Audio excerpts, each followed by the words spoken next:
Como bien sabéis, películas sobre el Holocausto en la Segunda Guerra Mundial se han hecho muchas. Y si dejamos a un lado el documental de Shoah, ha habido otras dos que a mí me dejaron impactado.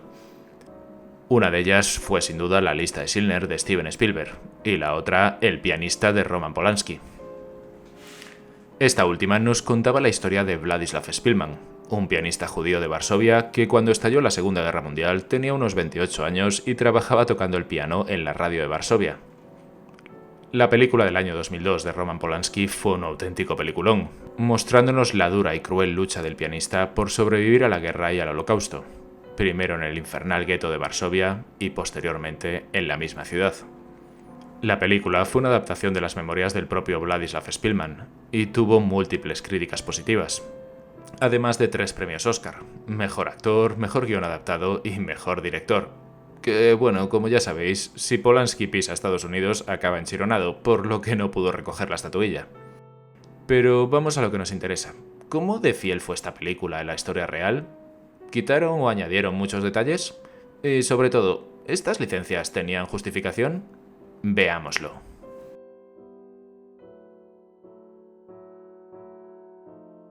Hola, ¿qué tal? ¿Cómo estáis? Bienvenidos a un nuevo vídeo y bienvenidos a un nuevo análisis histórico de películas, en el que, como veis, hoy nos toca volver al Holocausto de la Segunda Guerra Mundial de la mano de la gran película de Roman Polanski, El pianista. Y a ver, por hacernos la pregunta que nos hacemos siempre en esta sección del canal, ¿la película tiene muchas licencias históricas respecto a lo que fue la historia real? Pues a ver, según las memorias de Władysław Szpilman que tengo por aquí, no sé si se ven muy bien, pues no demasiadas, y la verdad es que las que hay o bien me parecen insignificantes o bien sirven muy bien para reflejar el sufrimiento que tuvo el pueblo judío en la ciudad de Varsovia. Aún así, no nos quedaremos únicamente en este punto, sino que veremos un poquito más de la historia de estos terribles sucesos, y hablaremos un poco de algunos que la película toca de pasada por cuestiones narrativas. La película nos sitúa en septiembre de 1939. Como sabéis, año en el que comenzó la invasión alemana a Polonia y con ello la Segunda Guerra Mundial. En ella vemos cómo un bombardeo interrumpe el nocturno de Chopin que estaba tocando Władysław Szpilman. ¿Y esto ocurrió así? Pues según nos cuenta el protagonista en sus memorias, no. Sí que es cierto que las emisiones se cortaban cada 2x3, como es normal en la situación que estaba viviendo la ciudad, y cuando él iba camino de la emisora sí que es cierto que sonaban las alarmas antiaéreas una y otra vez. Y en esto que un día el pobre llegó y la emisora ya estaba por completo cerrada. Pero por otra parte también os digo que lo que aparece en la película, bajo mi punto de vista, queda de puta madre. En la película también vemos cómo, a pesar de un fugaz optimismo inicial por la declaración de guerra de Francia e Inglaterra, los alemanes no tardan en tomar la capital. Algo que está bastante relacionado con la realidad, ya que, como sabéis, el país polaco cayó en poco más de 2 semanas. Tiempo que el protagonista nos cuenta que fue como una brutal impotencia y desesperación.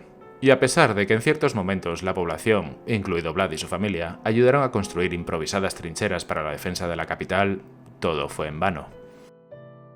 Volviendo a la peli, vemos cómo Vlad abandona la radio y llega a su casa y toda su familia está preocupada y haciendo las maletas para salir echando leches de la ciudad. Ante lo que Szpilman dice: si me voy a morir, mejor lo hago en casa. ¿Y esto fue así? Pues no exactamente. A ver, sí que es cierto que Władysław dijo esta frase, ya que sus familias obviamente tenían dudas. Pero no estaban preparándose para largarse y haciendo las maletas como aparece en la película. Aún así digo que esto queda muy bien porque refleja a las mil maravillas lo que seguramente debieron de ser las dudas, la incertidumbre e incluso el temor de muchísimas familias judías ante la invasión alemana.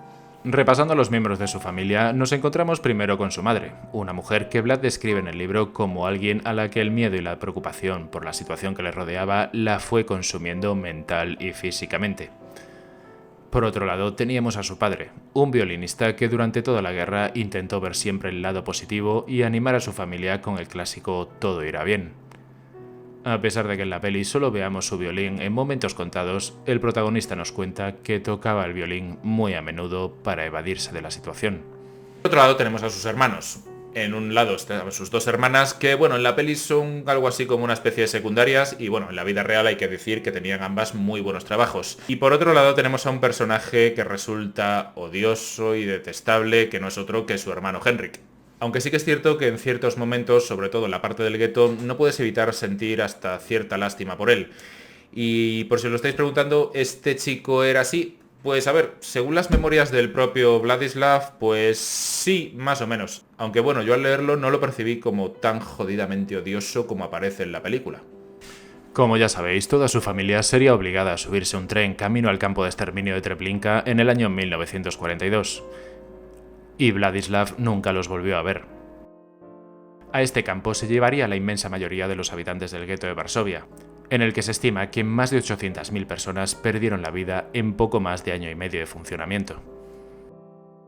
En el proceso que va desde la invasión alemana hasta la formación del infernal gueto de Varsovia, la película nos muestra algunas leyes antisemitas que aplicaron nada más llegar. Vemos, por ejemplo, la limitación del dinero en efectivo por cada familia o la prohibición de pasear o entrar en ciertos lugares. Algunas leyes que, entre otras muchas, sí que se aplicaron en la vida real, aunque en principio parece que a los alemanes de entonces les divertía decir no vamos a hacer ninguna ley discriminatoria, por supuesto ocultando sus verdaderas intenciones. A pesar de que no fueron pocos a los que engañaron en un principio con esto, la ilusión no duraría mucho, ya que medidas como el toque de queda especial para judíos no tardarían en llegar. E incluso también se aplicó esa ley en la que los judíos tenían que saludar a los oficiales alemanes al cruzarse con ellos, algo que vemos en la secuencia en la que el padre de Vlad es golpeado por un soldado alemán por no saludarlo. A pesar de que esto, según las palabras del protagonista, no ocurrió directamente a su padre, sí que nos sirve para reflejar la crueldad de estas humillantes leyes. Ahora pasamos a ver la que para mí fue la parte sin duda más dura de toda la película, que es toda aquella que transcurre en el gueto de Varsovia. Algo que la película refleja tan bien, pero tan bien, que incluso hasta sientes un poquito lo que era aquel terrible lugar. Con la única salvedad de que a pesar de que la familia de Spielman se mudó en varias ocasiones durante el ataque y previo a la formación del gueto, no tuvo que hacerlo para ir al gueto, ya que su casa inicial se hallaba dentro de los límites del mismo. Aún así, esto nos sirve una vez más para ver la tristeza y la humillación que vivieron decenas de miles de familias judías al verse obligadas a mudarse hacia allí. En la realidad, algunas de ellas incluso tuvieron que pagar auténticas fortunas para hacerse con un apartamento minúsculo. Y los que no llegaban a tiempo o bien fueron acogidos por otras familias o bien eran condenados a malvivir en la calle. El gueto de Varsovia estaba como subdividido en dos guetos, uno grande y otro pequeño. Y bueno, como dicen un poquito de pasada en la película, sí que es cierto que el pequeño se podía medio malvivir y el grande era lo más parecido a un sálvese quien pueda. Por lo demás, y como os he comentado, aquel terrible lugar está reflejado en la película de una manera, bajo mi punto de vista, brillante.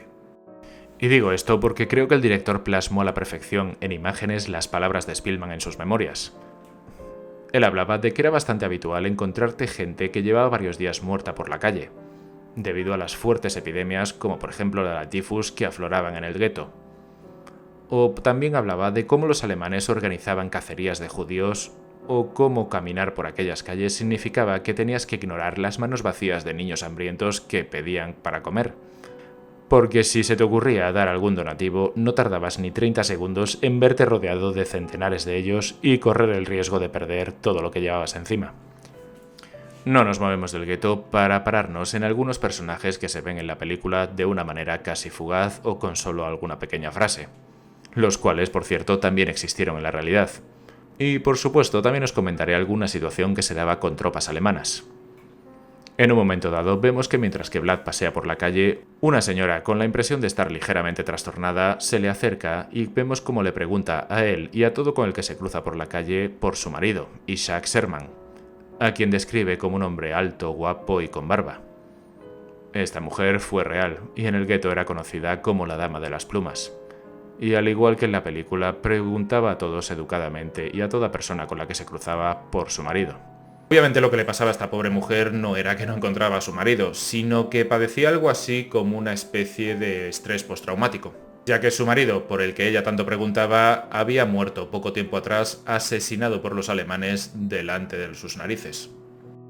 Otro hombre que vemos en la película durante la parte del gueto es a este simpático anciano que iba por el gueto rodeado de niños dando brincos, saltando y cantando, siempre por supuesto con aspecto sucio.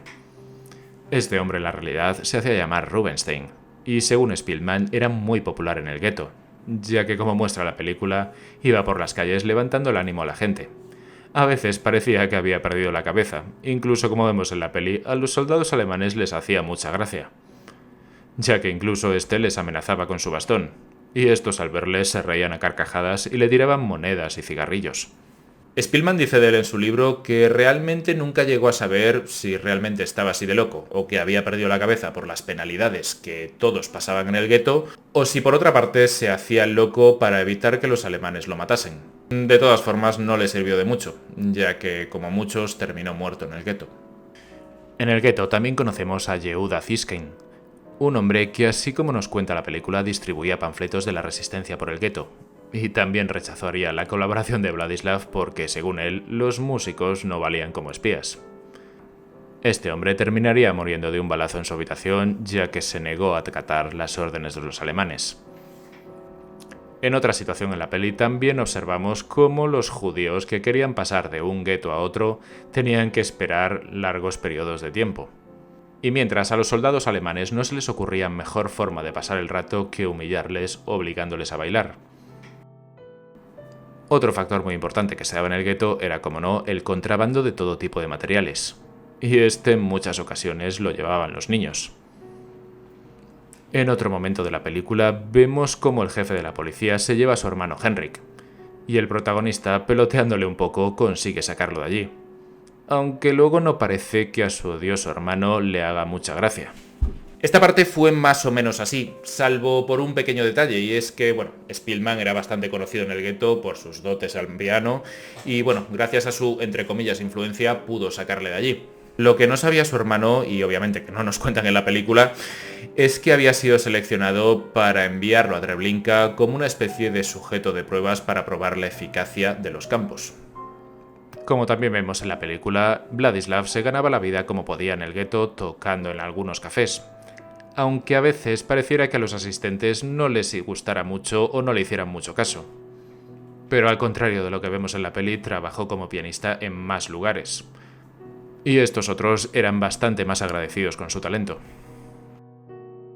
Tras muchos rumores de reasentamiento, vemos en la película cómo por fin llevan a la mayor parte de los judíos a una plaza a la espera de un tren con destino a Treblinka.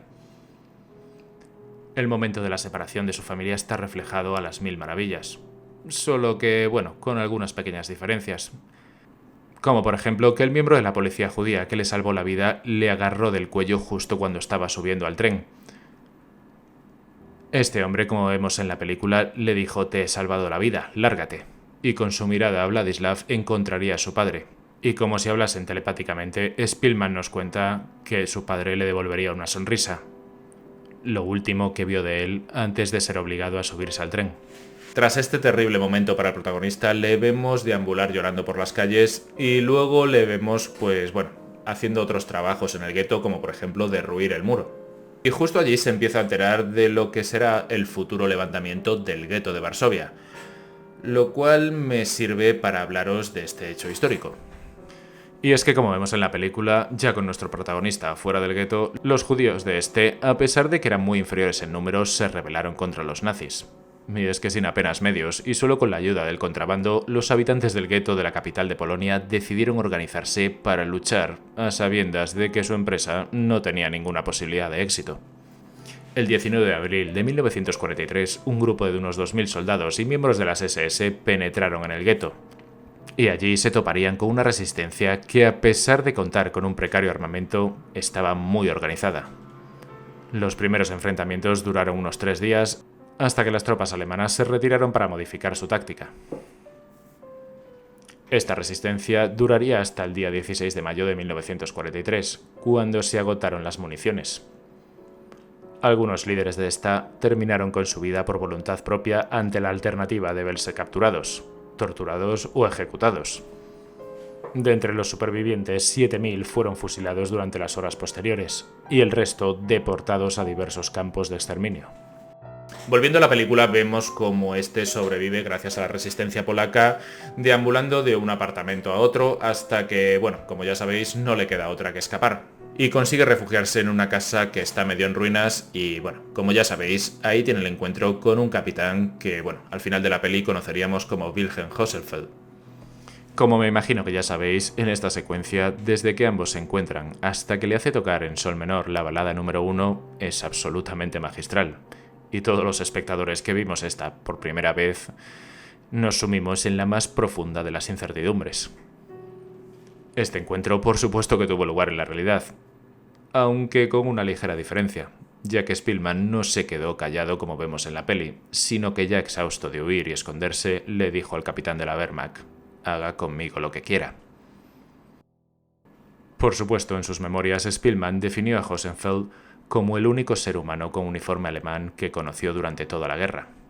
Como vemos en la peli, este le alimentó durante el tiempo que quedaba hasta la retirada alemana, y aunque no lo veamos en la misma, incluso le ayudó a cambiarse de ubicación. Lo mejor de esto no solamente es que le salvara la vida a Spielman, sino que hizo lo mismo con decenas de judíos que estaban escondidos en Varsovia.